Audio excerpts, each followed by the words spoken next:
Welcome back to the channel, guys, and well, today we're going to be talking about the world's slowest Ferrari. And as you guys can see, I'm not referring to some old 1960s, 70s or 80s Ferrari, but the proper development test mule for the F12 TDF, either version, especially of the very beautiful F12 Berlinetta. And this is in fact a F12 Berlinetta underneath, but completely kitted out and spec'd to the TDF specifications. As you guys can see, it's got the front end of the F12 TDF, but of course it's completely off-put. Given the fact that it's a complete development car, it is supposed to be off-put. It doesn't have the carbon fiber caps over the vents behind the front wheels. It doesn't have the bonnet vents, and it doesn't have the louvres over the rear wheels on the rear fenders. As well as the rear end, it has got the complete F12 Berlinetta rear end, a complete black on black spec, and this thing has clocked in 19,756 miles on the odometer. So this thing properly took the development test seriously, and after its tenure as the development test mule ended, it was completely decommissioned by Ferrari and detuned, where they completely software limited it to a top speed of 15 miles an hour. It's got the 6.3 liter NA V12 in the front, the same V12 used in the LaFerrari, making 770 horsepower,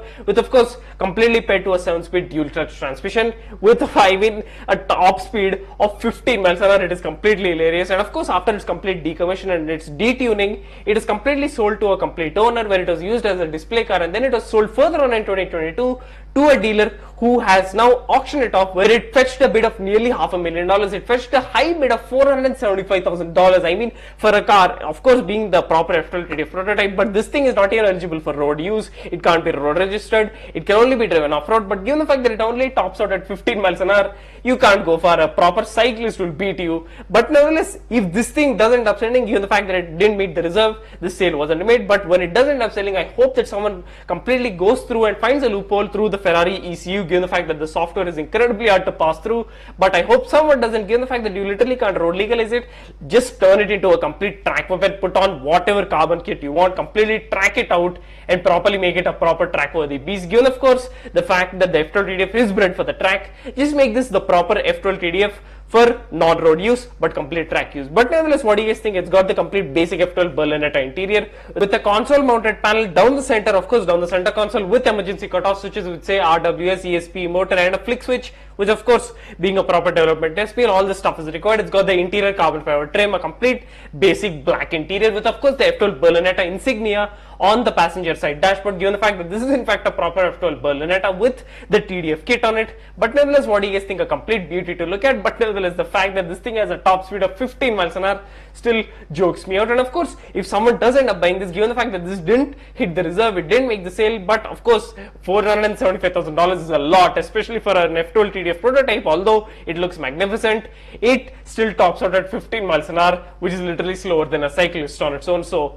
I don't know what's going to happen, but of course, if someone does end up buying it, I want them to completely properly make this a complete track worthy weapon, given of course the fact that they bypass the Ferrari ECU and its software and completely find it and completely detune it. By detune, I mean uptune it back to its full 770 horsepower potential and awaken that 6.3 liter NA V12. Well, what do you guys think? In terms of the looks, as I said, it looks beautiful, and if you ask me, guys, the F12 is better than the A12, and I mean it's because of its complete underratedness, given the fact that of course I have nothing against the A12. I've seen multiple in real life, and I've even seen one with a complete straight pipe Novitec exhaust, and I'm telling you that is pure music. But of course, completely second to the Gintani F1 straight pipe exhaust on the Aventador. But nevertheless, guys, what do you think? I mean, would you pay nearly $500,000 for a car that has completely been detuned and completely software limited to a top speed of 15 miles an hour, with of course the fact that you could somehow bypass that system, but that price comes in at $500,000? Well, just underneath $500,000 at a price of $475,000. What would you guys do? Let me know your thoughts in the comments below. And as you can see, it's got the white vinyl roundels on the outside with Pirelli stickering. And well, what do you guys think? Do you guys think it's worth paying nearly $500,000 for this? What do you guys think? Let me know your thoughts in the comments below. Thanks a lot for watching, guys. Remember to hit that sub button and click the bell to ensure you don't miss out on any future videos. Thanks a lot for watching and see ya.